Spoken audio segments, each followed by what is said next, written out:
करते हैं। ओम अज्ञानतिमिरन्दस्य ज्ञानाञ्जनशलाकया चक्षुरुन्मिलितं येन तस्मै श्रीगुरुवे नमः। नमो विष्णुपादाय कृष्णपृष्ठाय भूतले श्रीमते भक्तिवेदांत स्वामी इति नामिने। नमस्ते सरस्वती देवे गौरवाणी प्रचारिणे निर्विशेष शून्यवादी पाश्चात्य देशतारिणे। जय श्री कृष्ण चैतन्य प्रभु नित्यानंद श्री अद्वैत गदाधर श्रीवासादि गौर भक्त वृंद। हरे कृष्णा कृष्णा कृष्णा हरे हरे, हरे राम राम राम हरे हरे। हरे कृष्णा। सबका स्वागत है मॉर्निंग भगवत गीता की क्लास में। अध्याय 8 चल रहा है। कल हमने पढ़ा श्लोक क्रमांक 15, जिसमें भगवान बताते हैं मुझको प्राप्त करके महापुरुष जो भक्ति योगी हैं कभी भी दुखों से पूर्ण इस अनित्य जगत में नहीं लौटते, क्योंकि उन्हें परम सिद्धि प्राप्त हो चुकी होती है।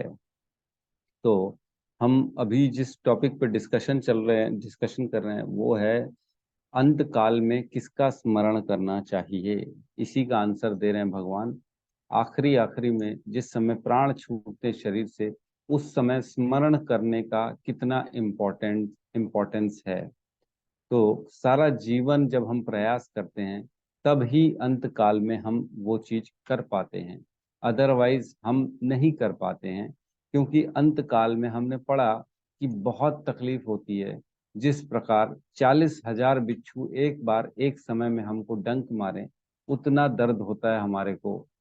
अदरवाइज अगर इसके अलावा समझना है तो अगर कोई कैक्टस का जो एक छोटा सा जो एक शाखा होती है, उसको अगर हम नाभि से अंदर डाल दें अपने पेट में, उतना बड़ा दर्द होता है जब हमारी मृत्यु होती है। तो इतना दर्द होने के समय हमारी बुद्धि जो है ना वो काम नहीं करती है। हमारा जो पूरा शरीर है वो आउट ऑफ कंट्रोल हो जाता है। हम ये चीज रियलाइज नहीं कर पाते हैं कि हमको क्या करना चाहिए। सिर्फ हमारे सामने पूरा जीवन की पिक्चर घूमती है, और उसमें से जो भी अच्छे क्षण होते हैं उनको हम कैप्चर कर लेते हैं। अच्छे क्षण मतलब जिस पे हमारा दिल जुड़ा हुआ है, जिसको हमने अपना सब कुछ दे रखा है, जिसमें हमारा मन जुड़ा हुआ है, वो उसको हम पकड़ लेते हैं और हम उसी को प्राप्त करते हैं फाइनली। ठीक है, इन शॉर्ट यही है। आगे पढ़ते हैं अपन कि अब बता रहे हैं भगवान कि किस प्रकार जो कृष्ण का जो स्मरण है ना, उसके और क्या फायदे हैं। है ना, एक तो ये है कि वो दोबारा इस संसार में नहीं आता है। तो इस संसार के बारे में फिर अब थोड़ा सा भगवान ने डिस्कशन में बताया है कि ये संसार कैसा है, जिसको हम दुखालयम अशाश्वतम है, इसके अलावा क्या क्या है यहाँ पे। ठीक है, श्लोक क्रमांक 16 यहाँ कहते हैं अब्रह्म भुवात लोकान पुनरावर्तिनो अर्जुन माम उपेत्य तु कौन्तुए पुनर्जन्म न विद्यते। ठीक है, इस जगत में सर्वोच्च लोक से लेकर निम्नतम सारे लोक दुखों के घर हैं, जहां जन्म तथा मरण का चक्कर लगा रहता है। किंतु हे कुंती पुत्र, जो मेरे धाम को प्राप्त कर लेता है वह फिर कभी जन्म नहीं लेता। ठीक है, आ ब्रह्म भुवनात्, है ना, आ ब्रह्म भुवनात् मतलब जो ब्रह्म का घर है, ब्रह्मा जी का घर है। ब्रह्म भुवन, भुवन बोलते हैं ना अपने घर को, ये भवन मेरा है, ये भवन वो उसका है, ऐसा। तो वही आ ब्रह्म भुवनात् मतलब ये ब्रह्मा जी के घर तक की बात चल रही है। ऐसा नहीं कि सिर्फ यहाँ पृथ्वी लोक की बात चल रही है। पृथ्वी लोक का तो पिछले श्लोक में बता दिया, जिसको भगवान ने दुखालयम अशाश्वतम बताया है। तो कहीं इसको डाउट ना हो कि भैया स्वर्ग में तो सुख है, वहां पे तो दुख नहीं है ना, दुखालयम अशाश्वतम तो सिर्फ पृथ्वी है। अर्जुन को डाउट हुआ तो भगवान उसको क्लियर कर रहे हैं, नहीं नहीं अर्जुन, ये पृथ्वी तो दुखालय है ही है।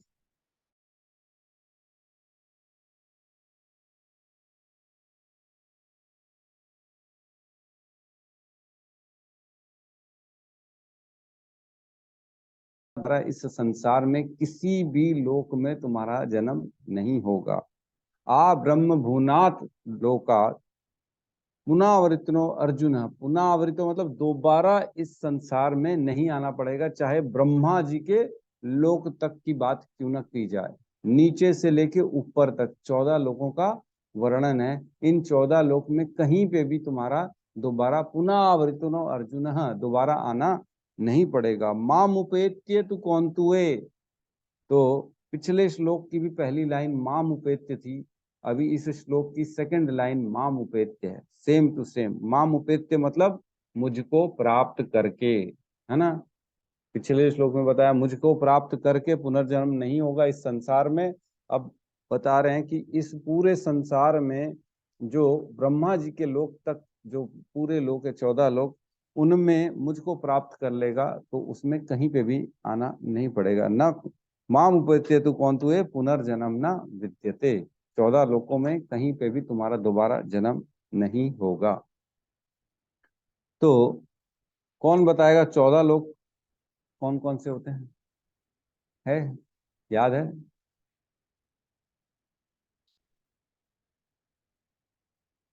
सेंटर में होता है पृथ्वी। पृथ्वी के ऊपर होते हैं 6 लोक और पृथ्वी के नीचे होते हैं 7 लोक। तो पृथ्वी के ऊपर के लोगों को ऊर्ध्व, एक श्लोक आता है, ऊर्ध्व गच्छन्ति सत्वसः मध्यम तिष्ठति ताम राजसः, है ना। जगन्य गणा कर्माण अधो गच्छन्ति तामसः। कौन सा श्लोक है?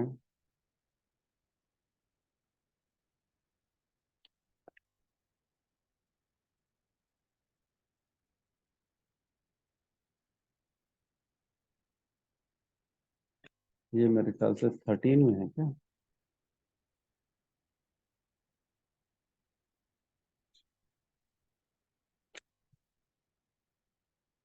14.18। 14.18 खोलेंगे।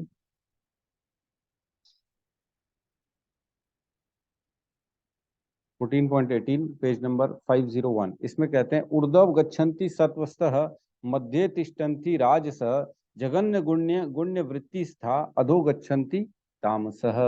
मतलब सतोगुणी व्यक्ति क्रमशः ऊपर उच्च लोकों को जाते हैं, रजोगुणी इसी पृथ्वी लोक में रह जाते हैं, और जो अत्यंत गर्हित तमोगुण में स्थित है वे नीचे के नरक लोकों को जाते हैं। मतलब इस ब्रह्मांड को, इस जो लोकों को दो तीन भाग में डिस्ट्रीब्यूट किया है।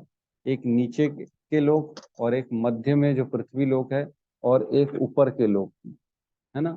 तो इसीलिए त्रिलोकी कहते हैं भगवान को। त्रिलोकी मतलब ऊपर, सेंटर और नीचे, तीन लोकों के स्वामी त्रिलोकी। तो पृथ्वी के ऊपर है सबसे, पृथ्वी सेंटर में, उसके ऊपर है पितृलोक, जिसमें मृत्यु के बाद पितृलोक जो भी रहते हैं जिनका डिसीजन नहीं हो पाता, एक तरह से वो वेटिंग स्टेशन है। यमराज जी जिनको अभी डिसाइड नहीं किए उनके कर्मों की गति क्या होगी, उनको वहां पे रुकना पड़ता है पितृलोक में। उसके ऊपर होता है स्वर्ग लोक, जो हम जानते हैं कि इंद्र जहाँ के राजा हैं और सारे देवता वहाँ पे वास करते हैं। और जो भी पुण्य करता है उसको स्वर्ग लोक में भेजा जाता है उनके भोग भोगने के लिए, जहाँ पे सारे ऐश्वर्य हैं। नंदन कानन करके एक वहाँ पे जो है ना गार्डन है, और सब कुछ है वहाँ, ऐश्वर्य है, जो चाहिए वो प्राप्त है। अप्सराएं हैं, उनके नृत्य हैं सोम रस है, जिसको जो चाहिए वो वहां पे मिलता है स्वर्ग लोक में। उसके ऊपर होता है महर लोक, है ना। और महर लोक के ऊपर होता है जन लोक, और जन लोक के ऊपर होता है तप लोक, और उसके ऊपर होता है ब्रह्म लोक। ठीक है। इस प्रकार ऊपर के लोक ये हो गए। और पृथ्वी के नीचे हो गया अतल, सबसे नीचे आता है पहले अतल, फिर आता है वितल, फिर उसके नीचे आता है सुतल, फिर आता है तलातल, फिर आता है महातल, फिर रसातल, फिर पाताल, है ना। इस प्रकार ये 7 लोग नीचे हो गए, ऊपर के 6 सेंटर में पृथ्वी हो गई। तो जो सतोगुणी व्यक्ति होता है, जिसने आचरण अपना सतोगुणी रखा है, उनको ऊपर के लोकों में भेजा जाता है उनके कर्मों के अनुसार। जो रजोगुण में व्यस्त रहता है पूरा जीवन, उनको पृथ्वी में ही दोबारा जन्म मिलता है। जनरली कहते हैं रजोगुणी व्यक्ति को पृथ्वी में मनुष्य का जीवन मिलता है, लेकिन ये डिपेंड करता है कि उसने स्मरण क्या किया है और उसके आखिरी के जो स्मरण है, उसने कर्म क्या किए हैं, पुण्य किए हैं, पाप किए हैं, गंदे आचरण किए हैं, क्या किया है, इसके ऊपर डिपेंड करता है कि उसका अगला जन्म क्या होगा। पृथ्वी में ही होता है। और जो तमोगुणी होते हैं वो नीचे के लोगों पे चले जाते हैं, है ना। इसलिए आदमी को तमोगुणी से बाहर होना चाहिए। आज की डेट में 80% लोग तमोगुणी हो गए हैं। तो नीचे के लोगों में भीड़ बढ़ जाएगी उस प्रकार से, है ना। रजोगुण मतलब जो हमने बताया था, रजोगुण के लक्षण क्या होते हैं, तीनों के लक्षण हमने डिस्कशन किए थे। रजोगुण के लक्षण होते हैं, किसी को याद है, कौन बताएगा? अब बताओ ना। जी।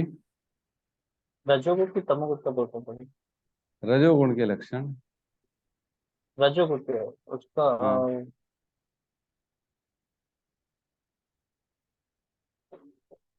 उसमें राग कृष्णा शम आता है। राग, तृष्णा और शम। संग। ठीक कह रहे हैं, शम एकदम शम। सही है। हैं? हाँ प्रभु जी, वही समय। संग तो जैसे राग मतलब अटैचमेंट लगा पड़ा हुआ है, तृष्णा है, कुछ पाने की इच्छा रखी हुई है, और संग है, परिवार का संग, इसका संग, उसका संग, यही सब चाहिए इनको, है ना। ये तीन गुण होते हैं रजोगुण के। और सतोगुण के लक्षण होते हैं ज्ञान और सुख, है ना। उनको अपना ज्ञान का बड़ा इंटरनल फीलिंग होता है, मैं तो भगवान का भक्त हूँ, मैं तो श्लोक करता हूँ, मेरे को ये मालूम है अच्छा करना है, ये करना है। उनको ज्ञान है और वो अपने सुख में स्थित हैं, उनको अपने ज्ञान में और अपने जीवन में सुख मिलता है, उस ज्ञान से सुख अर्जित कर लेते हैं। और जो तमोगुणी होते हैं, तमोगुणी मतलब पूर्ण रूप से कुछ भी नहीं समझ में आता जिनको, जिनके अंदर आलस बहुत ज्यादा है, जिनको दिन भर सोना है ना, सवेरे भी नहीं उठेंगे, 10-10 बजे तक नहीं उठेंगे। आजकल तो मैं सुना हूँ लोग 1-1 2-2 बजे तक सोते रहते हैं। बड़ा विचित्र स्थिति हो गई है। उस दिन चर्चा चल रही थी किसी से, अभी कुछ दिन पहले शायद ना फ्रेंडशिप डे निकला था, है ना। फ्रेंडशिप डे की पार्टी मना रहे थे, मेरे को पता पड़ा। और रात के 3-4 बजे तक पार्टी की है बोलते हैं, और सवेरे आराम से 2 बजे उठे हैं।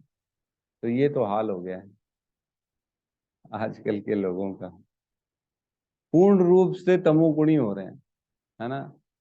जो असुरों का समय है, रात का समय असुरों का समय होता है, और सवेरे जो होता है ना ब्रह्म मुहूर्त में देवताओं का समय होता है। तो असुरों के समय में असुर लोग जागते हैं, देवता जिनको बनना है वो देवताओं के समय में जागते हैं। तो जो रात में जागेंगे वो असुर बनेंगे, नीचे लोकों में जाएंगे। और जो सवेरे जागेंगे ब्रह्म मुहूर्त में, सूर्य उदय के पहले उठ जाएंगे। तो सूर्य देव को जो है ना अच्छा लगता है अगर हम सूर्य देव के पहले उठ जाते हैं। जैसे कोई घर में आता है और आप सोते रहो, कोई अच्छा रिस्पेक्टेबल आदमी आ रहा है और आप सोते रहो, तो कैसा लगेगा उसको? अच्छा नहीं लगेगा, है ना। ये कोई शिष्टाचार नहीं है कि कोई बड़ा आदमी आ रहा है और आप सोते रहो घर में। उसी प्रकार जब सूर्य देव आते हैं तो यही कहते हैं ना, सूर्य निकल आया, सूर्य आ गए, सूरज आ गया, ऐसे बोलते हैं ना। जब सूर्य किरण आ जाती है हमारे घर में तो यही बोलते हैं सूर्य आ गए। तो जब सूर्य देव आ जाते हैं उसके पहले पहले हमको अपना बिस्तर छोड़ देना चाहिए, यही शिष्टाचार है, यही तरीका है। ठीक है। तो यहाँ कह रहे हैं जो उच्चतर से उच्चतर लोग हैं चाहे निम्नतर लोग हैं, सारे लोगों में जन्म तथा मरण का चक्कर लगा रहे हैं। ऐसा नहीं है कि ब्रह्मा जी हैं ऊपर तो उनको मरना नहीं पड़ेगा, उनकी भी आयु बताई गई है, अगले श्लोक में उनकी आयु के बारे में वर्णन होगा। स्वर्ग लोक की बात करें तो स्वर्ग लोग और जितने लोग हैं ना, ये एक मनवंतर तक स्थित रहते, एक मनवंतर के बाद ये भी सारे के सारे देवता चेंज हो जाते हैं। इंद्र हो, वरुण हो, सूर्य हो, अग्नि हो, इन सारों का जीवन फिक्स है। और ये एक पदवी है, ये कोई एक आदमी का नाम नहीं है। सूर्यदेव, सूर्यदेव एक पदवी है जो विवस्वान है एट प्रेजेंट। विवस्वान नामक जो है ना जीव, उसको वो दिया गया है कार्यभार कि आप इसको संभालिए। उसी प्रकार इंद्र भी जो है ना एक पदवी है जिसको दिया गया है, पुरंदर नाम है, उसको दिया गया, इंद्र बनाया गया। अभी अगला इंद्र कौन बनेगा? बलि महाराज बनेंगे। इस प्रकार सारे देवता की ये जो है ना एक काल की समय अवधि होती है, उसके बाद उनकी भी मृत्यु, उनको भी छोड़ना पड़ता है अपना शरीर।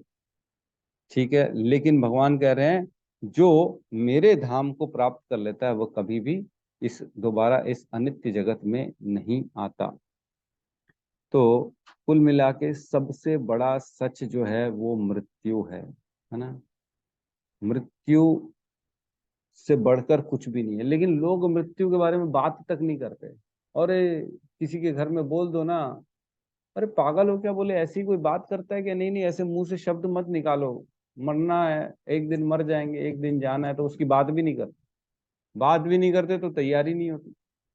आज जब तक हम किसी को बताएंगे नहीं कि मृत्यु के उपरांत क्या क्या विधियां होती हैं, क्या करना चाहिए, क्या नहीं करना चाहिए, मेरी क्या इच्छा है, मेरे साथ क्या होना चाहिए, ये जब तक बताएंगे नहीं तब तक कैसे किसी को पता पड़ेगा। और इस डर के कारण लोग इस खास जो सबसे इम्पोर्टेंट प्रोसीजर होता है उसी को आदमी कॉम्प्रोमाइज कर लेता है। आज बहुत सारी जगह हमने देखे कि कोई विधि विधान नहीं करते, तीसरे दिन ही पगड़ी कर लेते हैं और बारवा भी कर लेते हैं। कोई ऐसा होता है बताओ? आप सुबह नाश्ते के साथ साथ डिनर खा लोगे क्या? कोई खा लेगा? सुबह नाश्ता भी लगा दिए, डिनर भी कर लो और इकट्ठे जाओ आप सीधा कर लाना, ऐसा नहीं होता। हर चीज का एक समय होता है, उसी समय उसको किया जाता है। तो जो एक जीवात्मा होती है वो शरीर छोड़ती है, जब उसकी मृत्यु होती है तो 13 दिन तक वो उस घर में वास करती है, वो देखती है, उसको छोड़ दिया जाता है, जानबूझ के छोड़ दिया जाता है यमदूतों द्वारा कि देखो तुम जिस घर में जिसके लिए इतना परेशान हो रहे थे वो तुम्हारे लिए तुम्हारे जाने के बाद क्या कर रहे हैं। वो पूरे घर में भ्रमण करते हैं, हर कहीं अपने रिश्तेदारों के पास जाते हैं, अपने दोस्तों के पास जाते हैं, वो देखते हैं, सुनते हैं, समझते हैं कि ये लोग मेरे बारे में क्या बात कर रहे हैं। तो इसलिए छोड़ा जाता है ताकि उनको वैराग्य आए, उनको समझ में आए कि तुमने जिनके लिए इतना सोचा, जितने जिनके लिए इतना गंदे काम किए, बुरे काम किए, अब तुम्हारे बारे में वो क्या कह रहे हैं। तो वो जानता है, समझता है, देखता है कि ये लोग तो अपनी लाइफ में मजे में आ गए, हफ्ता नहीं हुआ अपने अपने कामों में लग गए, है चालू हो गई है, पूरा जीवन एज इट इज चालू हो गया। वो देखता है, समझता है, बड़ा रोता है, परेशान होता है, ये मैंने क्या किया, मेरे साथ क्या हो गया, मेरे घर घर वाले, मेरी पत्नी, मेरे बच्चे मेरे लिए कैसे कर रहे हैं, वो तो वापस अपने अपने जीवन में खुश हो गए, मेरी कोई किसी को कमी लगी नहीं रही। इस प्रकार से उसको छोड़ दिया जाता है ताकि वो समझे। ठीक है, तात्पर्य में प्रवेश करते हैं। समस्त योगियों को, चाहे वो कर्म योगी हो, ज्ञान योगी हो या हठ योगी हो, अंततः भक्ति योग या कृष्ण भावनामृत में भक्ति की सिद्धि प्राप्त करनी होती है, तभी वे कृष्ण के दिव्य धाम को जा सकते हैं।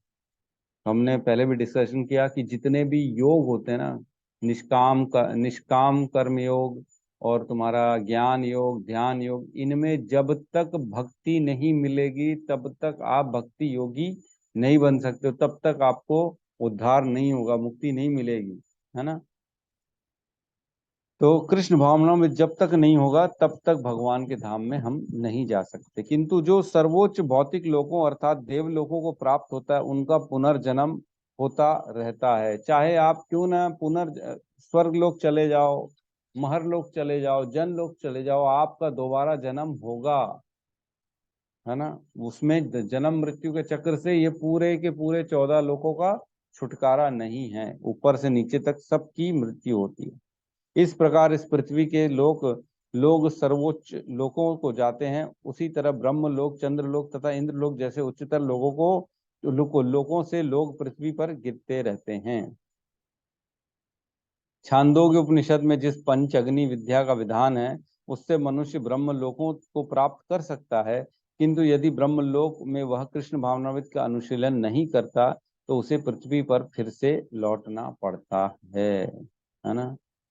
जो उच्चतर लोकों में कृष्ण भावनामृत में प्रगति करते हैं वे क्रमशः और ऊपर जाते हैं और प्रलय के समय वे नित्य परम धाम को भेज दिए जाते हैं। देखो बहुत इंपॉर्टेंट लाइन है। सबको डाउट होता है कि क्या ऊपर के लोकों से हम वहां से डायरेक्ट भगवत धाम जा सकते हैं कि नहीं, क्या स्वर्ग लोक के लोग भगवान को प्राप्त कर सकते हैं कि नहीं, है ना। तो इसमें एक कंडीशन है, कर सकते हो, है ना, लेकिन तब कर सकते हो जब आप यहाँ पे भगवान की भक्ति करते हो और आपके अंदर ये भाव आता है कि चलो एक बार जाते जाते स्वर्ग लोग भी देख लें, है ना। आप लेकिन भगवान की भक्ति कर रहे हो तब, आपने यहाँ पे सिर्फ पुण्य कमाए स्वर्ग लोक को जाने के लिए, तो आपको दोबारा इस लोक में आना ही पड़ेगा, इसमें कोई किंतु परंतु नहीं है। लेकिन आप ऑलरेडी कृष्ण भावना भवित हो, भगवान कृष्ण की भक्ति कर रहे हो, चैंटिंग कर रहे हो और इस तरह के सारे सेवा में निष्काम भाव में लगे हुए हो, और आपको ये लगता है कि चलो देख लिया जाए, है। जैसे कुछ खाना रहता है ना, तो बोलते जरा दिखाओ तो यार, क्या रखे हो, जलेबी रखे हो क्या, दिखाओ तो जलेबी दिखाने का मतलब ये नहीं है कि जलेबी आपको सिर्फ दूर से दिखा दी, इसका मतलब है आप बोल रहे हो कि मेरे को थोड़ा सा टेस्ट कराओ जलेबी, राइट। खाने की इच्छा नहीं, चलो दिखा दो यार क्या रखे हो, देखें तो सही क्या रखे हो। क्यूरियोसिटी जो होती है भक्तों के अंदर भी होती है कि भगवान ने इतनी बड़ी सृष्टि बना ली है, एक बार देखूं तो सही ये सृष्टि में है क्या क्या, भगवान के गुणगान कैसे करें, है ना। तो वो देखने का जब किसी के अंदर भाव रहता है तब वो स्वर्ग लोक में जाता है ऊपर, फिर उसके ऊपर महर लोक में जाता है, फिर जन लोक में जाता है, तप लोक में जाता है, फिर ब्रह्म लोक में जाता है, फिर वहां से उसकी डायरेक्ट भगवत धाम को भेज दिया जाता है। ठीक है। अगर सिर्फ पुण्य करना चाह रहे हैं, भोग भोगना चाह रहे हैं तो स्वर्ग जाएंगे, और आपको दोबारा ऊपर नहीं भेजा जाएगा, आपको दोबारा इस संसार में आना पड़ेगा, है ना। इसको कहते हैं क्रमिक क्रमिक मुक्ति। ठीक है, क्रमिक मुक्ति मतलब क्रम वाइज ऊपर ऊपर जाके ब्रह्मलोक तक जाएंगे, फिर वहां से भगवत धाम को प्राप्त हो जाएंगे। ठीक है, स्वर्ग भी जाएंगे, महर भी लोग जाएंगे, जनलोक जाएंगे, तप लोग जाएंगे, फिर जाके ब्रह्मलोक के बाद आगे जाके हमारी छुट्टी हो जाएगी। तो एक श्लोक का वर्णन आता है, ये श्लोक है कुर्म पुराण का, इसमें नहीं लिखा है, कुर्म पुराण का श्लोक है, श्लोक क्रमांक 1.11.284। ठीक है, इसमें कहते हैं ब्रह्मणा सह ते सर्वे संप्राप्ते प्रतिसंजरे परस्यांते कृतात्मानः प्रवश्यन्ति परम पदम। जब इस भौतिक ब्रह्मांड का प्रलय होता है तो ब्रह्मा तथा कृष्ण भावनामृत में निरंतर प्रवृत्त उनके भक्त अपनी इच्छा अनुसार आध्यात्मिक ब्रह्मांड को तथा विशिष्ट वैकुंठ लोकों को भेज दिए जाते हैं, है ना। जब इस ब्रह्मांड का प्रलय होता है तब ब्रह्मा, स्वयं ब्रह्मा जी और जितने भक्त होते हैं जो इस क्रमिक मुक्ति के मार्ग पे हैं, उन सबको आध्यात्मिक ब्रह्मांड में भेज दिया जाता है। मतलब आध्यात्मिक जगत कौन सा, इस भौतिक जगत के परे जो है, जो भगवान के लोक हैं, जैसे जितने भी अनंत वैकुंठ लोक हैं, है ना, अनंत वैकुंठ लोक हैं इस संसार में, जिसको हम गिन नहीं सकते हैं। अगले श्लोक में भगवान हमारे श्रील प्रभुपाद बताएंगे, जितने अटलांटिक सागर में बूंदे हैं, जितने अटलांटिक सागर में बुलबुले हैं, उतने ब्रह्मांड हैं, उतने सॉरी वैकुंठ हैं। वैकुंठ नहीं है शायद, एक मिनट में पढ़ के बताता हूँ। ब्रह्मांड, ब्रह्मा जी है ना, उतने ब्रह्मांड हैं जितने अटलांटिक सागर में पानी के बुलबुले हैं। इस प्रकार ब्रह्मांड प्रकट होते हैं और नष्ट होते हैं, प्रकट होते हैं नष्ट होते हैं, इतने सारे ब्रह्मांड हैं। एक ब्रह्मांड में 14 लोक हैं, उन 14 लोक में से एक लोक है पृथ्वी, उस एक पृथ्वी में इतने सारे जीव हैं, उसमें से मनुष्य योनि है, उन मनुष्य योनि में से इतनी सारी मनुष्य योनि है, उसमें से एक हम है। कितने छोटे हैं, कितने छोटे, और हमारा अस्तित्व क्या है। फिर भी हम इतना गर्व करते, इतना घमंड करते, इतना अहंकार करता है हर इंसान कि मैंने ये किया, मैंने वो किया, मेरी तो ये अस्तित्व है, मेरा तो वो अस्तित्व है। अरे कुछ नहीं, हम कुछ भी नहीं है, ना के बराबर है, ना से भी कम है ना। तो इस प्रकार हमारे को ऊपर के लोकों में भेज दिया जाता है कि जब हम, कभी भी अपने ऊपर अहंकार नहीं करना चाहिए। एक बार क्या हुआ था, एक यूएस का प्रेसिडेंट था, जॉन कैनेडी नाम था उसका, है ना, पुरानी बात है, जब शीला प्रभुपाद के समय की बात है। तो यूएस मतलब अमेरिका का प्रेसिडेंट, है ना। और अमेरिका का प्रेसिडेंट जो था, वो, अमेरिका पूरे वर्ल्ड में सबसे शक्तिशाली देश है, और उसका प्रेसिडेंट मतलब पूरे इस पृथ्वी का सबसे शक्तिशाली आदमी, राइट। सबसे शक्तिशाली देश, उसका प्रेसिडेंट मतलब सबसे शक्तिशाली आदमी, उसको किसी ने मार दिया गोली से। तो शीला प्रभुपाद जी का स्टेटमेंट है, जो इंसान टॉप ऑफ द वर्ल्ड था है ना, top of the world is now out of the world, है ना, उसको भी इस संसार से बाहर कर दिया गया, उसको भी मृत्यु आ गई। उसने, उसके मतलब किसी का कोई भी अस्तित्व नहीं है, कभी भी कोई भी बाहर जा सकता है। Top of the world is now out of the world तो हमारी मृत्यु निश्चित है, चाहे हम कितने भी पावरफुल क्यों ना हो, चाहे किसी भी लोक में क्यों ना हो, किसी भी शरीर में क्यों ना हो, मृत्यु इज ऑलवेज निश्चित। ठीक है। तो इसमें एक श्लोक है 15.06।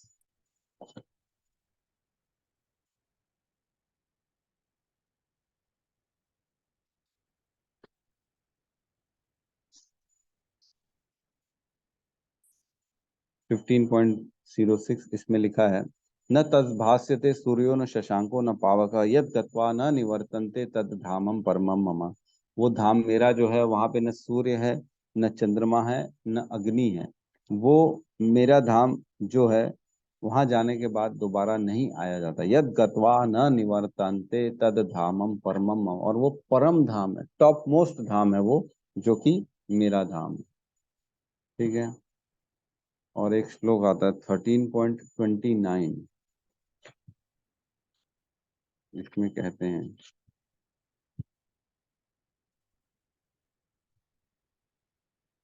जो व्यक्ति परमात्मा को सर्वत्र तथा प्रत्येक जीव में समान रूप से वर्तमान देखता है, वह अपने मन के द्वारा अपने आप को भ्रष्ट नहीं करता। इस प्रकार वह दिव्य गंतव्य प्राप्त करता है ना।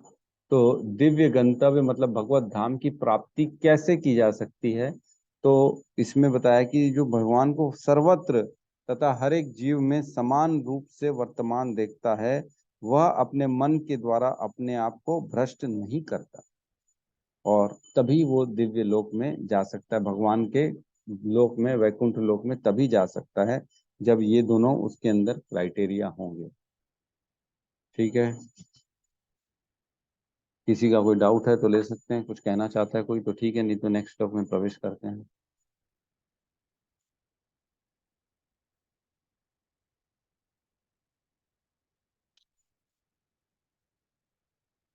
ठीक है, श्लोक क्रमांक 17। अब ये सब बताने के बाद जो है ना, सत्यम प्रभु ने लोकों का वर्णन भेज दिया है। ठीक है ना प्रभु जी, सही है ना। ब्रह्मलोक, तपलोक, जनलोक, महरलोक, स्वर्गलोक, भूअरलोक, भूलोक, ठीक है, अतल, वितल, सुतल, तलातल, महातल, रसातल, पाताल, एकदम सही है। ठीक है। तो आप इसको नोट कर सकते हैं, या आप जो है ग्रुप में भेज देंगे हमारे सत्यम प्रभु, तो आप नोट कर लीजिएगा। ठीक है। नेक्स्ट श्लोक में हम प्रवेश करते हैं। अब क्या हुआ, जब ये सब आया, तब अर्जुन के मन में और डाउट हुआ कि ब्रह्मा जी की मृत्यु हो जाती है। ब्रह्मा जी तो इतने पुराने हैं, उनकी कैसे मृत्यु हो जाती है।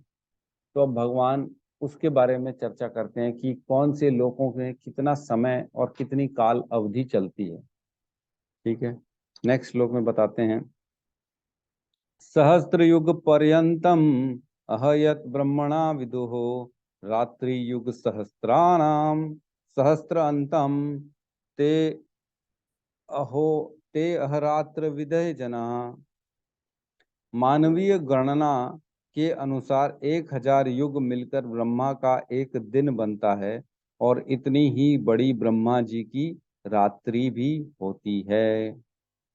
तो जो हमारे 14 लोकों का वर्णन किया ना, हर लोक में जो जीव होते हैं उनका दिन और रात का समय जो होता है ना वो अलग अलग चलता है।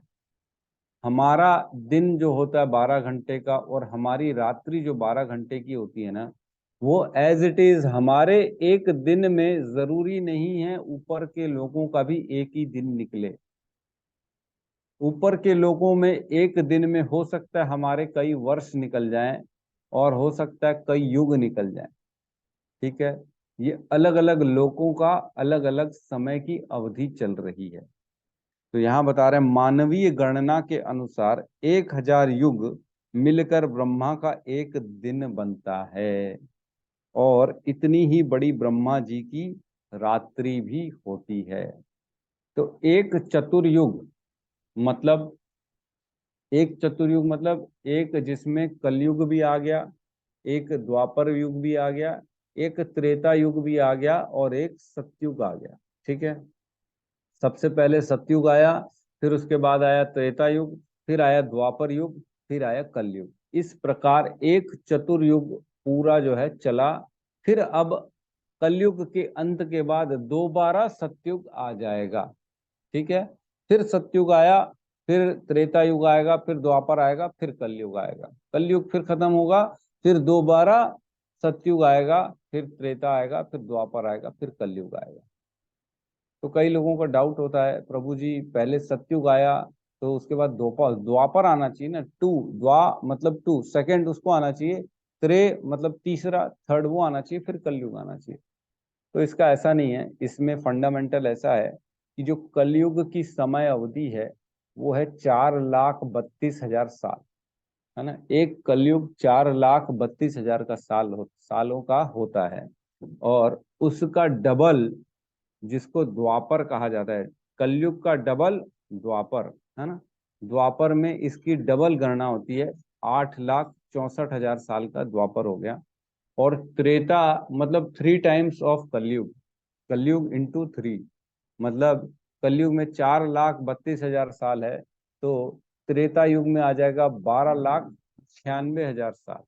ठीक है, और सतयुग मतलब इंटू 4, जो कलयुग का समय है इंटू 4 करना पड़ेगा, तो 17,28,000 सालों का वह सतयुग कहलाता है। और इन सब को जोड़ दें तो एक होता है चतुर्युग।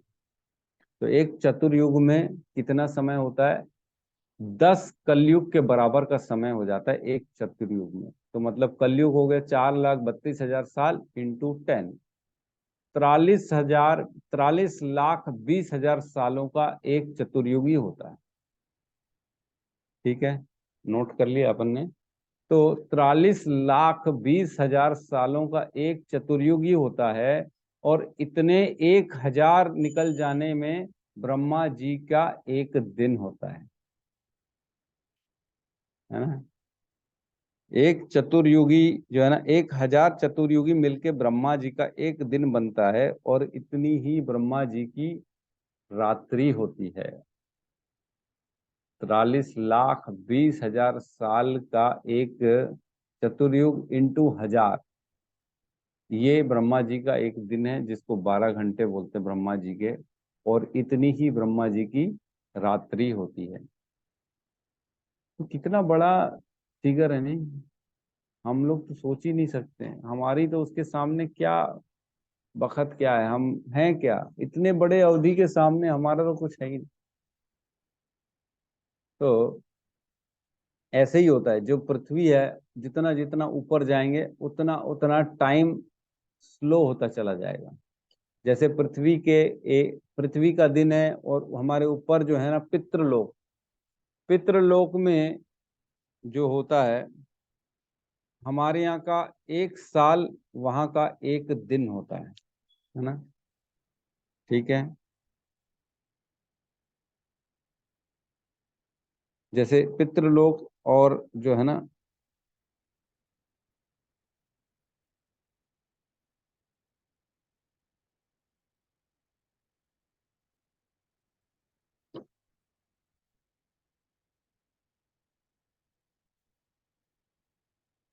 पितृलोक और स्वर्गलोक जो है, इन दोनों का समय साथ ही साथ चलता है।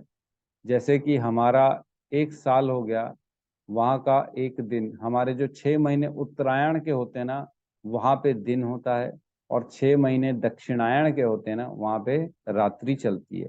तो जितने भी स्वर्ग लोक में देवी देवता लोग हैं, उनके 1 दिन में हमारा 6 महीने निकल जाता है, और उनकी रात्रि में हमारे 6 महीने निकल जाते हैं। तो इस प्रकार से ऊपर जितना जाएंगे और स्लो होता चला जाएगा। ब्रह्मा जी तक पहुंचते पहुंचते ये स्थिति हो जाती है कि हमारे जो है चतुर्युगी 1,000 चतुर्युग निकल गए, और उनका 1 दिन ही निकला है। इस प्रकार इतना स्लो हो जाता है वहां पे समय।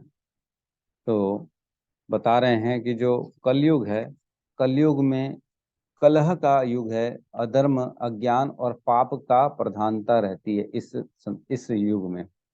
और जो द्वापर युग है वो, नहीं, त्रेता युग है, वह जो है वो थोड़ा फिर भी इससे हल्का फुल्का बेटर रहेगा। और द्वापर युग में सदाचार तथा धर्म का ह्रास होता है और पाप धीरे धीरे बढ़ता है ना। और सतयुग जो होता है वो सदाचार, ज्ञान तथा धर्म का बोलबाला रहता है, और अज्ञान तथा पाप एक तरह से उसमें रहता ही नहीं है। तो इस प्रकार जो है ना, युगों में, अलग अलग युग में अलग अलग कहा जाता है। तो कहते हैं जो सतयुग था ना, उसमें अच्छे और बुरे, सुर और असुर, ये लोग जो थे ना, अलग अलग लोकों में रहते थे। इस पृथ्वी में कोई भी बुरा आदमी नहीं रहता था। गलत आदमी, जिसका गंदा आचरण था, असुर था, वो सतयुग में नहीं रहता था। लेकिन जैसे त्रेता आया, तो त्रेता युग में अलग अलग, जैसे जगह है वहां रहते थे। पृथ्वी में ही एक जगह असुरों का है, और एक जगह तुम्हारा जो है सुरों का, भगवान के जो भक्त हैं, जैसे रावण और इधर पे राम। अलग अलग देश हैं दोनों के, अलग अलग देश। वहां पे रावण रहेगा, यहाँ पे राम रहेंगे। तो इसी पृथ्वी में दोनों रहते थे, असुर और भगवान के भक्त।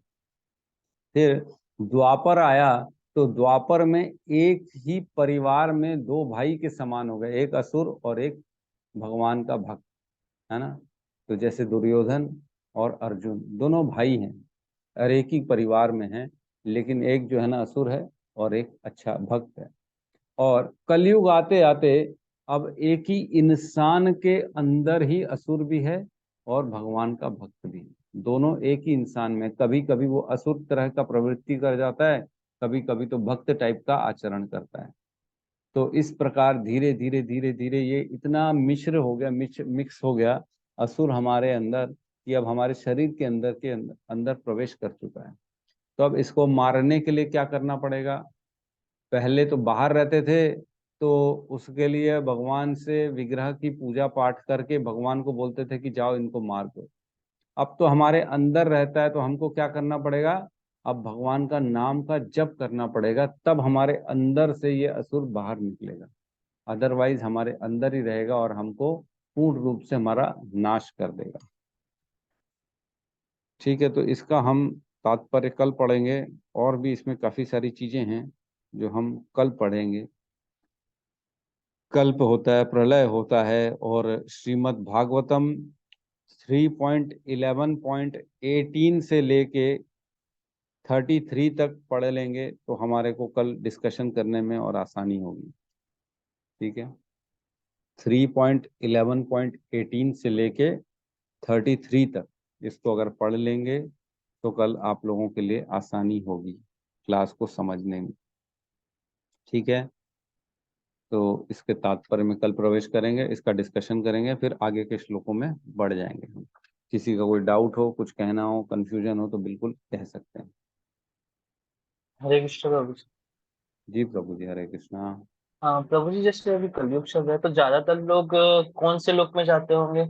मतलब पाताल में या स्वर्ग में? और भी जैसे बहुत सारे लोग हैं, ज्यादातर तो सुना है कि स्वर्ग लोग और नर्क लोग, मतलब पाताल लोग में जाते हैं अभी। देखिए, ज्यादातर लोगों को तो नीचे की योनियां मिल रही हैं। जो स्थिति है ना, भूत प्रेत और ये सारी योनियां अभी बढ़ रही हैं। जैसे जैसे कलयुग बढ़ेगा ना, ये बढ़ती चली जाएंगी, क्योंकि किसी का भी अंतिम संस्कार सही नहीं हो रहा। और कहते हैं कि जो हिंदू धर्म के अनुसार जो अंतिम संस्कार होता है ना, उन्हीं को अगली योनियां मिलती हैं। बाकी जो भी सारे संस्कार होते हैं ना, उनको अगली योनियां नहीं मिलती, उनको भूत प्रेत बन के भटकना पड़ता है। तो मेरे को ऐसा लगता है कि ज्यादातर लोगों को तो ये सारी योनियां, राक्षस, भूत प्रेत, पिशाच, इस टाइप की योनियां ज्यादा मिल रही हैं। और कर्मों के अनुसार नीचे की योनियां मिल रही हैं, जैसे पशु पक्षी और नीचे के लोकों में जाना, ये सारी हो रही है। मनुष्य जीवन तो बहुत कम लोगों को मिल रहा है, और ऊपर जाने वाले तो और कम है, पुण्य करने वाले तो और कम है। ठीक है प्रभु जी। जी प्रभु जी। प्रभु जी, जैसे और भी बाकी जो लोग हैं उसमें भी मतलब कुछ होता होगा ना कि ये सारी चीजें करने से वहां वहां उस लोक में जाते होंगे, ऐसा कुछ लिखा है क्या प्रभु जी कहीं भागवतम में डिटेल में? हाँ, सब लिखा है, बिल्कुल लिखा है। जैसे ऊपर के लोगों हैं, एक लोक है चार कुमारों का, है ना, सनत सनंदन सनातन और सनद। इनकी अगर उपासना करोगे तो आप उनके लोक में जाओगे। एक और जो लोक है, महर लोक में कौन रहता है? सप्त ऋषि कहाँ रहते हैं? ऊपर तप लोक में शायद रहते हैं। मतलब ऊपर के लोकों में, ये डिस्कशन अपन कल करेंगे कि ऊपर के लोकों में सप्त ऋषि के, जो भरद्वाज है, जो कश्यप ऋषि हैं, उनकी जो उपासना कर रहे हैं, उनके जो बताए हुए मार्ग का अनुष्ठान कर रहे हैं, वो उनको उनके लोकों पे चले जाएंगे। और जो ब्रह्मा जी की पूजा कर रहे हैं, वो ब्रह्मा जी को प्राप्त होंगे, स्वर्ग में जाएंगे। स्वर्ग में देवी देवताओं और थोड़ा सा पुण्य करने वाले। तो इस तरह से जो जिसके जितना पुण्य करता है, जितने कर्म करता है, वो उतने ऊपर के लोगों को जाता है। जी। ठीक है जी। सोनिका माता जी कुछ कहना चाह रहे हैं? हरे कृष्णा प्रभु जी।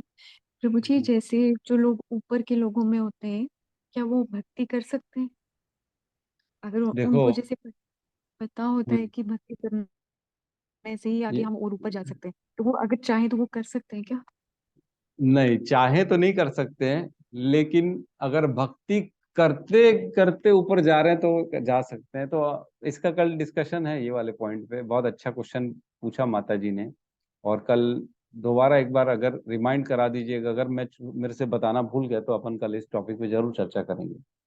क्रमिक, जिसको हम मुक्ति कहते हैं, अभी भी थोड़ा सा हमने टच किया था उसको, लेकिन कल अच्छे से उसको समझेंगे कि क्रमिक मुक्ति क्या होती है, ऊपर के लोगों से डायरेक्ट और ऊपर जाया जा सकता है कि नहीं। ठीक है जी। सावित्री माता जी कुछ कहना चाह रही थी?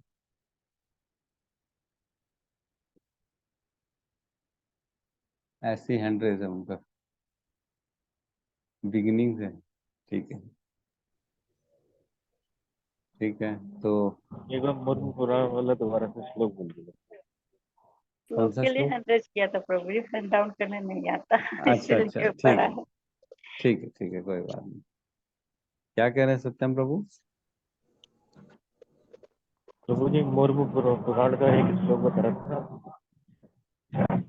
कूर्म पुराण का श्लोक मैंने पढ़ लिया। जो हमारे तात्पर्य में लिखा हुआ है वो कूर्म पुराण का ही श्लोक है।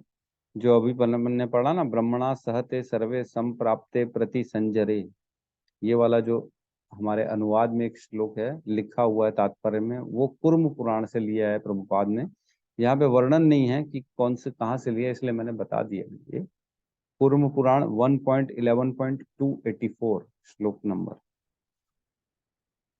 ठीक है। और जो कल पढ़ना है 3.11.18 से लेके 33 तक, ये हमको कल पढ़ना है।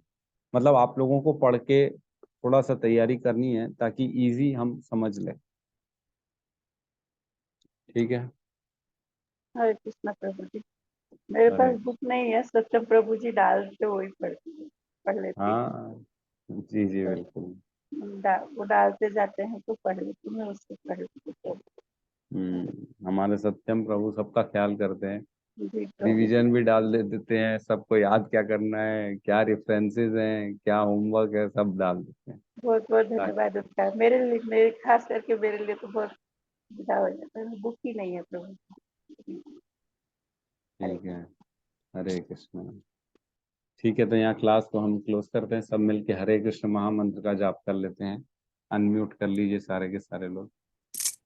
हरे कृष्णा हरे कृष्णा कृष्णा कृष्णा हरे कृष्णा हरे हरे हरे, हरे हरे राम राम हरे राम, राम राम हरे हरे। हरे सभी सभी भक्त भक्त वृंद वृंद की की जय जय। जगत गुरु शील प्रभुपाद की प्रभुपाद जय। की जय जय। निताई गौर निताय गौर प्रेमानंदे। प्रेमानंदे हरि हरि हरि बोल। हरि हरि हरि बोल। बोल। हरि बोल।